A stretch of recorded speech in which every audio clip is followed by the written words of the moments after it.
Ah, vous êtes déjà là. Le mois dernier, c'est à votre choix que l'on m'a demandé de m'intéresser au terme français « choix ». À ne pas confondre avec ces deux homophones « choix » et « choix », respectivement forme verbale de « choix » et « choyer. Ne vous avisez pas de faire de jeu de mots avec ces trois homophones, car ce serait un petit peu facile.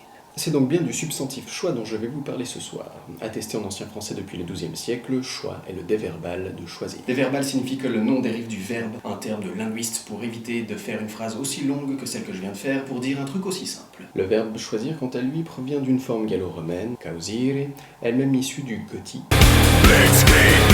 Pas ce gothique-là, d'une langue germanique, kausschan, que je ne sais pas prononcer, qui signifie éprouver, goûter, puis causire, choisir, et enfin choix. Je vous épargne les explications phonétiques qui décrivent le passage de kausschan à choisir pour me focaliser sur la sémantique. Au XIIe siècle, choisir signifie apercevoir, voir distinctement, remarquer. Le sens de prendre de préférence existe déjà, mais ce n'est qu'après le XVe siècle que cette acception se renforcera dans notre langue. En français moderne, choix a plusieurs acceptions. Son sens premier est action de choisir. Faire un choix. Par métonymie, il signifie aussi le résultat de l'action, ce qui est choisi. Voici mon choix.